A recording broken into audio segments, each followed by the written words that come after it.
حضرات، آج کا یہ پروگرام سرزمین سور بھر جناب مشتاق احمد صاحب نے اپنی دختر نیک اختر کی شادی خانہ آبادی کے موقع پر منعقد کیا ہے۔ نعتیہ کلام آپ نے ایک مشہور مداح خیر الانام جناب محترم مدحت بتحاوی سے بڑے اچھے انداز میں نعتیہ کلام سماعت کیا۔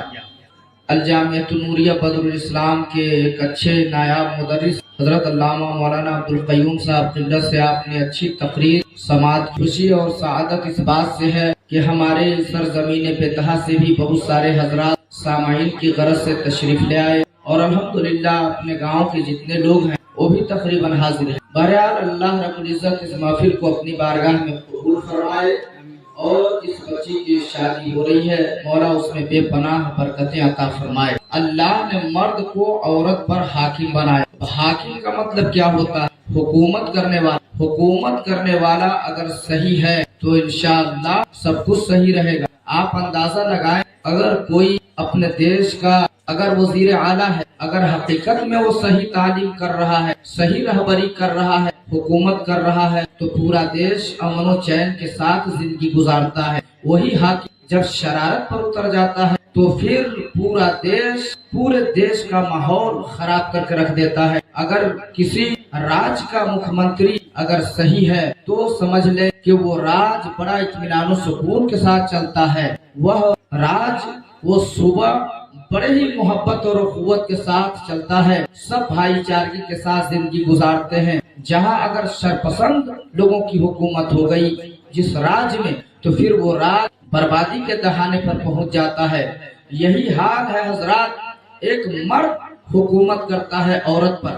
اللہ نے فرمایا کہ مرد کو ہم نے حاکم بنایا عورتوں پر، عورت محکوم ہے۔ وہ کیوں ہے؟ آپ اندازہ کریں، ساری محنت، کھلانے کا کام، کپڑا پہنانے کا کام، نان و نفقہ، یہ سب کچھ ایک شوہر انتظام کرتا ہے۔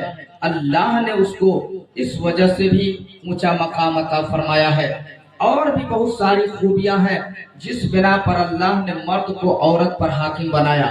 اب اللہ نے فرمایا تم میں سے بعض کو بعض پر فضیلت دی ہے، یعنی بعض کو بعض پر بڑکپن عطا فرمایا ہے۔ حضرات، یہ اللہ نے فرمایا۔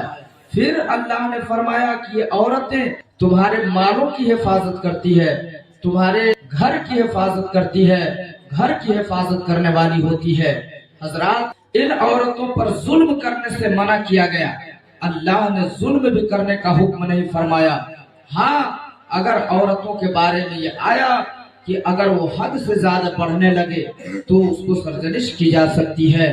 اس کو بسا اوقات اگر مارنے پیٹنے کی ضرورت ہو تو ہلکا پھلکا وہ بھی آیا ہے کہ اس کے چہرے پر نشان نہ پڑے، اس کے جسم پر داغ نہ پڑے۔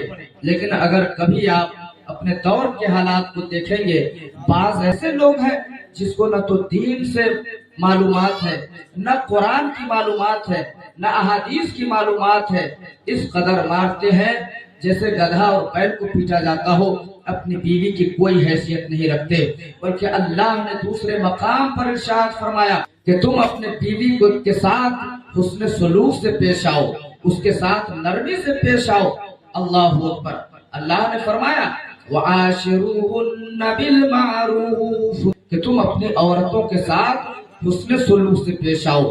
حضرات، یہ قرآن کی تعلیم ہے کہ اپنے بیوی پر ظلم نہ کرو، اور قرآن کی تعلیم ہے کہ اپنے شوہر کے مال کی، اس کے اولاد کی، اس کے گھر کی حفاظت کرنا۔ اور حدیث پاک میں بھی آقا کائنات صلی اللہ علیہ وسلم ارشاد فرماتے ہیں جو عورت نماز کی پابندی کر لے، رمضان کے روزہ رکھ لے، اپنی عزت کی حفاظت کر لے اور اپنے شوہر کی تابعداری کر لے، وہ جنت کے جس دروازے سے چاہے داخل ہو جائے۔ یہ مقام اللہ نے مرد کا بنایا ہے۔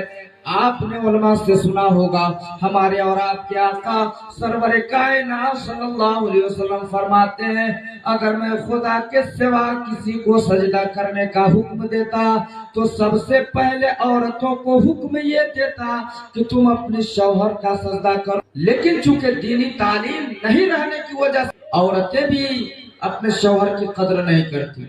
مرد بھی یہ نہیں سوچتے کہ ہم اپنے بیوی کو خوش رکھیں، وہ بھی الجھتے ہیں باتوں بات میں، حالات ہمارے بگڑتے چلے جائیں. میرے آقا نے فرمایا عورتوں میں اگر بہت برائیاں ہو، اگر ایک اچھائی نظر آئے تو اس کی ایک اچھائی پر نظر رکھو. اور حقیقت ہے عورت کے سامنے اگر کسی دوسرے کی تعریف کر دے نا وہ برداشت نہیں کر سکتی. اگر اس کے اندر اگر ہزاروں برائی ہو اور ایک اچھائی نظر آئے، اس کی ایک خوبی کو آپ بار بار بیان کریں، انشاءاللہ اس کے دل میں آپ کی قدر و منزلت بڑھ جائے. لیکن ہمارے حالات اور ہمارے اندر یہ دینی تعلیم نہ ہونے کا یہ. اب دیکھیے جب آپ غور کر کے دیکھیں گے ہمارے گاؤں سے لے کر آپ کسی گاؤں کا محاسبہ کر لیں، پتہ چلے گا کہ اکثر گھر ایسا ہے جس گھر میں نہ تو ماں نمازی ہے نہ باپ نمازی ہے. اب اس کا بیٹا کہاں سے نمازی ہوگا، بیٹی کہاں سے نمازی ہوگی؟ ماں جب خود نہیں قرآن پڑھتی تو بیٹی کہاں سے قرآن پڑھے گی؟ ماں جب 24 گھنٹہ موبائل دیکھے گی تو کیا اس کی بیٹی موبائل نہیں دیکھے گی؟ باپ 24 گھنٹہ موبائل دیکھے گا تو کیا اس کا بیٹا نہیں دیکھے گا؟ یقیناً اس کا اثر اولاد پر پڑتا ہے. اور آپ کو مثال کے طور پر ایک ماں تھی، اپنے ہندوستان کی سرزمین پر آنے والی وہ ذات جس ذات کا نام بہت ہی مشہور و معروف ہے. حضرات وہ ترکستان میں پیدا ہوئے، لیکن الحمدللہ جس دن وہ پیدا ہوئے تو اسی دن سے جب ان کی عمر تقریباً 5 سال کی ہو گئی تو جانتے ہیں اولاد پیدا ہوتی ہے باپ کتنا خوش ہوتا ہے، ماں کتنی خوش ہوتی ہے. اللہ اکبر. باپ کی طرف سے حضرت امام حسین تک ان کا نسب پہنچ جاتا ہے. اور حال یہ 5 سال کی عمر شریف ہے اور 5 سال کی عمر میں باپ نے کہا کہ اپنے بیٹا کو ہم نیک کیسے بنائیں گے، ہمارا بیٹا اپنے وقت کا ولی کیسے بنے گا. ماں بھی بیٹھی ہوئی ہے. ماں نے کہا گھبرائے نہیں، میں اس کے لیے کوئی ترکیب سوچتی ہوں. اور دیکھیے الحمدللہ ماں نے کیسی ترکیب سوچی، کتنا اچھا طریقہ اختیار کیا. آپ سنیں گے ایمان میں تازگی آ جائے گی. ماں نے کہا ٹھیک ہے. اس نے ارادہ کیا، نیک ترکیب سوچا. کیا سوچا سنیے. 5 سال کی عمر میں مدرسہ جانے لگے. مدرسہ سے آنے کا وقت فکس تھا. ایک دن ماں نے کھانا بنایا. کھانا بنانے کے بعد اس کھانا کو چھپا کر رکھ دیا اور کھانا چھپا کر رکھا. بیٹا آیا مدرسہ سے وقت پر، کھانا مانگنے لگا، امی بھوک لگی ہے، کھانا مجھے دے دیا جائے.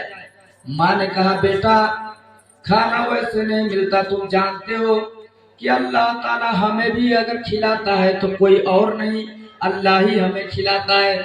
اگر ہمیں پانی پلاتا ہے تو کوئی اور نہیں، اللہ ہی ہمیں پانی پلاتا ہے. اب اس بچہ کے دل میں تشویش ہوئی. وہ ایک اور بھی سوال جاگنے لگا. کہا امی جان یہ بتائیں کیا چرندوں پرند کو بھی اللہ ہی کھلاتا ہے؟ کہا ہاں. دنیا میں جتنی مخلوق ہے سب کو اللہ ہی کھلاتا ہے. کہا ہاں میرا بیٹا سب کو اللہ ہی رزق عطا فرماتا ہے. تو کہا امی بھوک لگی ہے پھر کھانا کیسے ملے گا؟ کہا بیٹا آؤ میرے ساتھ آؤ، میں تمہیں ترکیب بتاتی ہوں. ماں نے مصلی بچھایا. کہا بیٹا تم بھی مصلی بچھاؤ. مصلی ایک طرف خود ہے دوسری طرف بیٹا ہے. ماں نماز کا طریقہ سکھا رہی ہے. بیٹا رکوع کیا، سجدہ میں گیا اور جیسے التحیات میں بیٹھتے ہیں ویسے بیٹھ گیا. اس کے بعد ماں نے کہا بیٹا اب رب کی بارگاہ میں دعا کرو، مولا میں بھوکا ہوں، سب کو تو ہی رزق عطا فرماتا ہے، سب کو تو ہی کھلاتا ہے. مولا میں نے تو نماز بھی پڑھ لی ہے، اب تو اپنا فضل فرما اور مجھے کھانے کے لیے کھانا عطا فرما، میں بھوکا ہوں، ابھی مدرسہ سے آیا ہوں. ماں تو چھپا کر رکھی ہوئی تھی کھانا. جب یہ دعا کیا اس کے بعد کہا ٹھیک ہے بیٹا دعا ہو گئی ختم؟ کہا جی امی جان. کہا دیکھو کہیں تلاش کرو کہیں مل جائے. جب وہ تلاش کیے تو الماری کھولا، دیکھا الماری میں کھانا موجود ہے، کھانا کھا لیے. اب دھیرے دھیرے نماز کی طرف شوق ان کا بڑھنے لگا اور اتنا شوق بڑھا کہ اب ایک وقت کی نماز ان کی قضا نہیں ہوتی.